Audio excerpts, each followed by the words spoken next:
asalaamu calaykum waraxmatullaahi wabarakaatu. daawadayaal ku soo dhowaada barnaamijkii nuxurka buugaagta oo aynu kaga hadalno nuxurka iyo qodobada ugu muhiimsan ee buugaagta. maanta waxaan ku soo qaadan doonaa buug la yidhaahdo awoodda xakamaynta nafta oo uu qoray allah u naxariistay qoraagii masriga ahaa ee ibraahim alfiqi.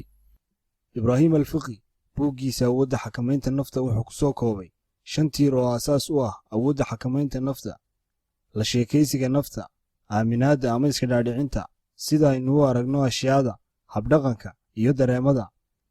haddaba aynu sharaxaad kooban ka bixinno qodobadan. qodobka koowaad, la sheekaysiga nafta. had iyo jeer waxaynu la sheekaysanaa nafaheenna, laakiin mushkiladdu waxa weeye inaynu had iyo jeer nafaheenna kula sheekaysanno fikirro taban oo negatif ah, kuwaasoo dhaliya werwer iyo dareen xun, sida inaad ka werwerto waraysi shaqo oo aad berri leedahay ama natiijada imtixaan aad muddo badan isku diyaarinaysay.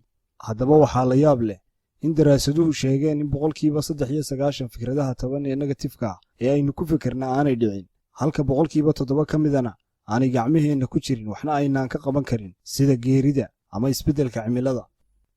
haddaba ibraahim alfiqi wuxuu soo qaatay 5 tiir oo saldhig u ah la sheekaysiga nafta ama brogaraaminta maskaxda, kuwaasoo badanaa saldhig u ah afkaarteenna taban ama negatifka ah: labada waalid, dugsiga, saaxiibada, warbaahinta, naftaada. haddaba haddii aynu qodob u dul istaagno labada waalid, waxaad badanaa arkaysaa waalid badan oo isticmaalayo kelmado sida waxa tahay caajislow, ma tihid qof habaysan, waxba sida ay tahay uma qaban kartid. waxaa jirta daraasad uu sameeyey Shad Hamister oo uu ku qoray buuggiisa la yidhaahdo What to Say When You Talk to Yourself, taasoo odhanaysa qofka ku soo dhex koray qoys togan oo dhinaca wanaagsan wax ka eega waxaa laga yaabaa in 18 sane ugu horraysa noloshiisa lagu yidhi 148,000 oo jeer odhaahyo taban ama negatif ah oo u badan maya, halka 400 oo jeerna lagu yidhi haa. dugsigu waa meesha ugu badan ee uu ku qaato ardaygu wakhti maalmeedkiisa. waxaa suuragal ah in macallinku ardayga u adeegsado kelmado aan fiicnayn, sida waxba ma fahmaysid weligaa, saaqid ayaa tahay, taasoo ardayda kalena uga faa'iidaystaan inay ku jeesjeesaan. saaxiibada, waxa aad saamayn u leh in saaxiibadu isu gudbiyaan caadooyinka xunxun.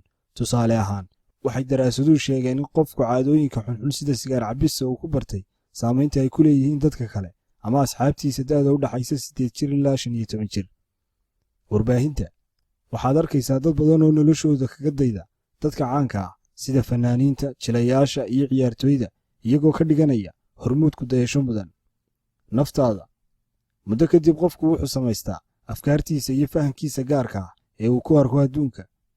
guud ahaan fikradda dulucdeedu waxay tahay: maanta waxaad joogtaa halka fikirkaagu ku dhigay, berrina waxaad joogi doontaa halka uu ku geeyo fikirkaagu. qodobka labaad, aaminaadda ama iska dhaadhicinta.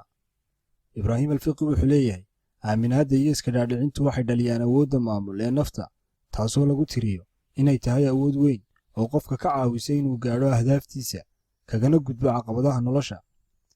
tusaale ahaan, aynu jalleecno sheekadii dhex martay Walt Disney iyo xaaskiisa, taasoo maalin maalmaha ka mida u keenay warqad uu ku soo sawiray jiir, wuxuuna ku yidhi sawirkani wuxuu sabab u noqon doonaa inaynu helno hanti badan. waxay si jees leh ugu jawaabtay iyadoo qoslaysa, waxaan rajaynayaa inaanad hadalkan cid kale u sheegin.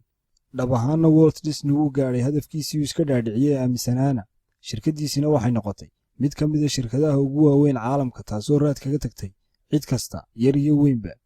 haddaba si aynu u fahanno muhiimadda ay leedahay inaad wax aamintaa, waa inaynu fahanno 5 tiir ee go'aamiye ama aasaaska u ah aaminaadda: macnaha ama waxa ay inooga dhigan yihiin ashyaadu, sababta, sida aad u aragto naftaada, saamaynta wax tegey, iyo mustaqbalka.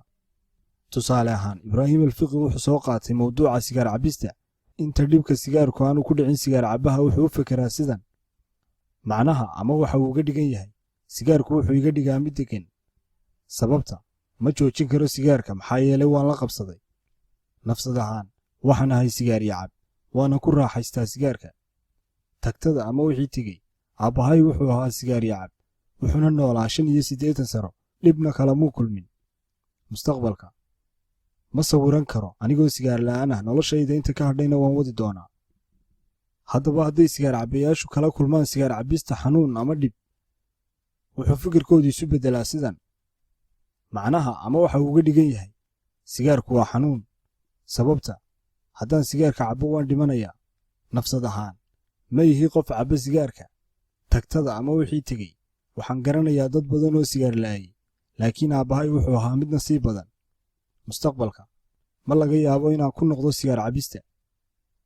Dulucda ha ka baqan nolosha, aamin inay noloshu mudan tahay inaad noolaato. Aaminsanaantaasina waxay kaa caawin doontaa inaad gaadho hadafyadaada.